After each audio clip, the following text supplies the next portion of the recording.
on Yelp. Pull up all these pictures and you're like, oh, that's the dessert you're eating? All right, Michelle. That's the candle? Okay, that's the same candle. I know where you're at.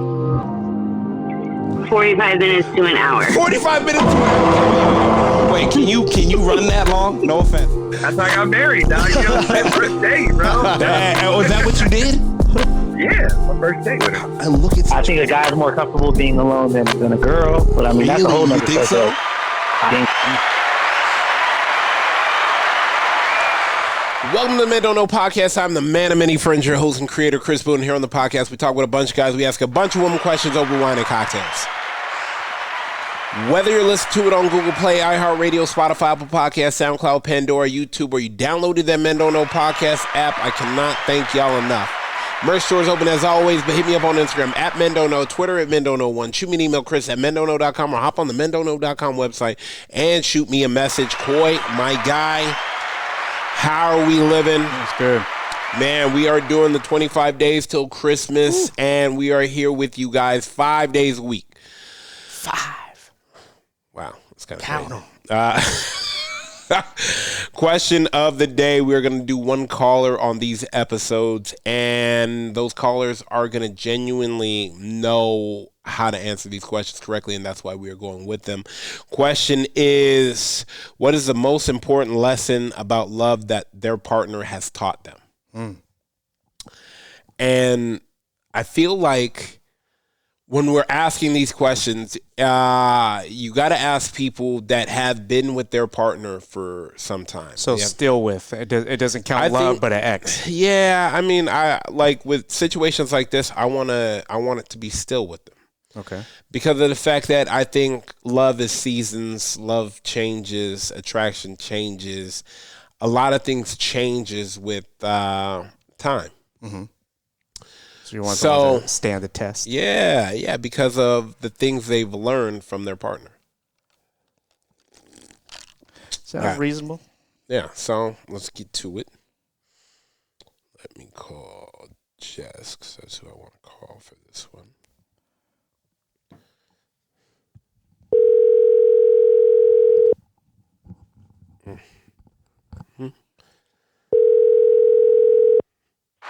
Hello. Jess, what up?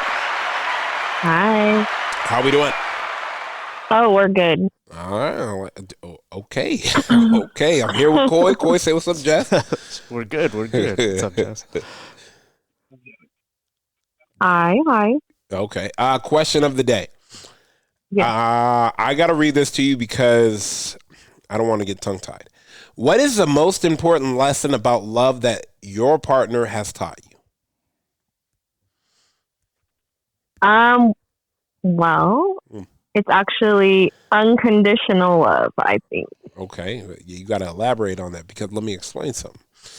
I think nowadays we forget how much we learn from our partner, that we take it for granted at times, where we aren't looking at how far we've come in such little or so much time that have passed. Okay. So, well, go ahead. I know it's unconditional love, but what have you learned to help you love him more?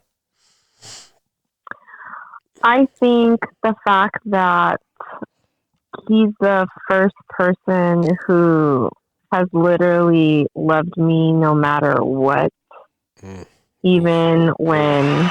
Because that's what my guys do.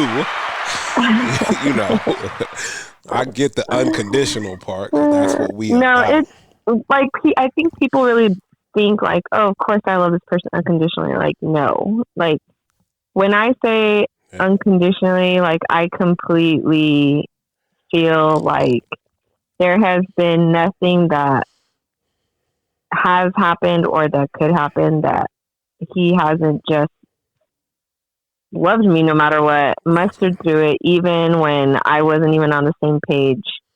On top of like everyday life, on top of surgery, on top of being sick. And it's funny because it's not just emotional. A lot of it is very emotional. but it's also because of the way that he treats me is the way that he taught me how to treat him. We good, aren't we? We good. I can't stand you. I can't stand you. But yeah, no, like we've talked about this stuff before, and it's funny because I was actually just talking to someone I've been friends with for years last night, and we were having the same conversation. But it's hard to, I feel like, die to yourself. If you're, again, I've said this before, if you're not always worried about yourself and you worry about your person, then you eventually teach that person that they're going to also not need to worry about themselves, which can help them focus on you. So you're both always focused on each other instead of being selfish. Do you think that's what's the lacking in relationships for relationships to succeed?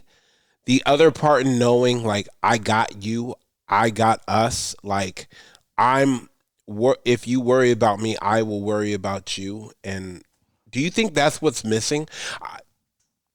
I think a lot of things are missing in relationships, but for sure, I think there is a lot of tit for tat. Yeah. But like, if I could tell anybody anything, if you can just stop doing that, just stop doing that at any point in your relationship and just focus on the problem and not the person, then you guys can work together on fixing things and being healthier in general.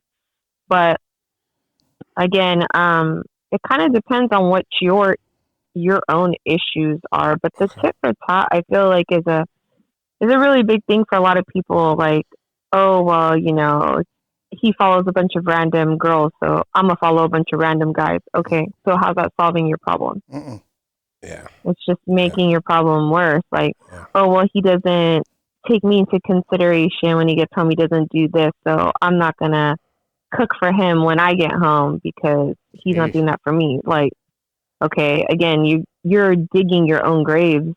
Eventually, you're both going to just be tired of each other and not want to do anything for each other.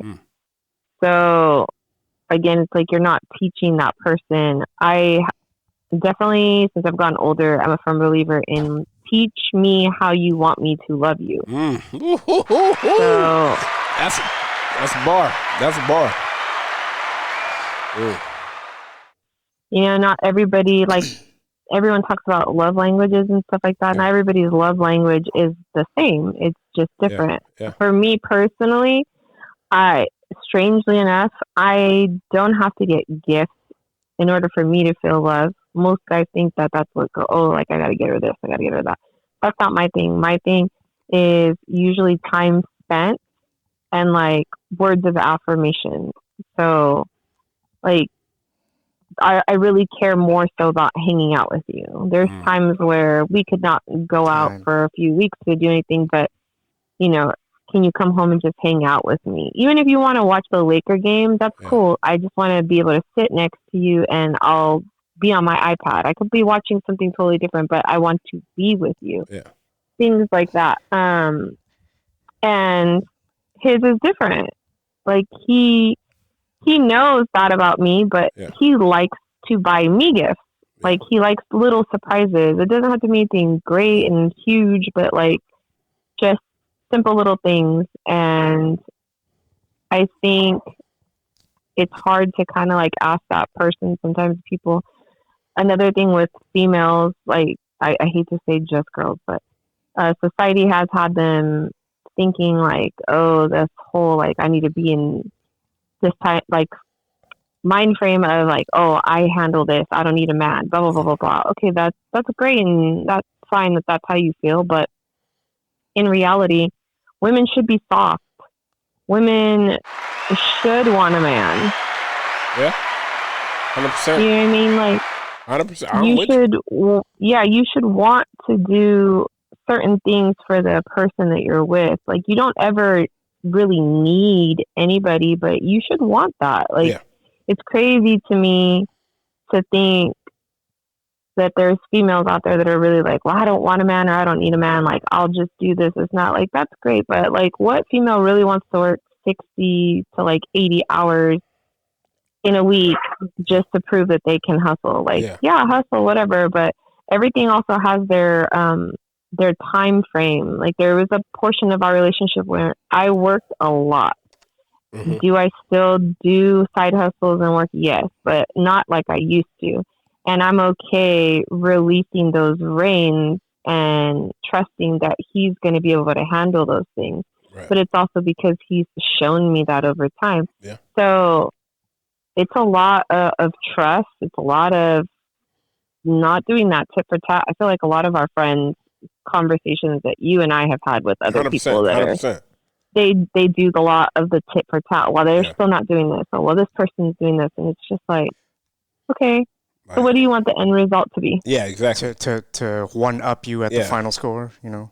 Right. It's just like, what's the end result? What are you doing then? I mean, if somebody does something to you that you care about, somebody you are supposed to love, you should not want to hurt them back. You should want to fix the problem. Yeah.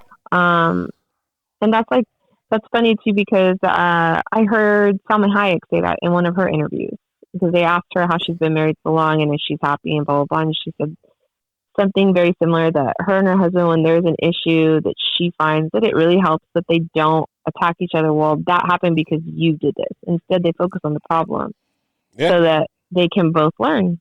So yeah, there's a lot of things I feel like people need to tweak in their relationships, but whether or not they will submit to that is a whole different situation.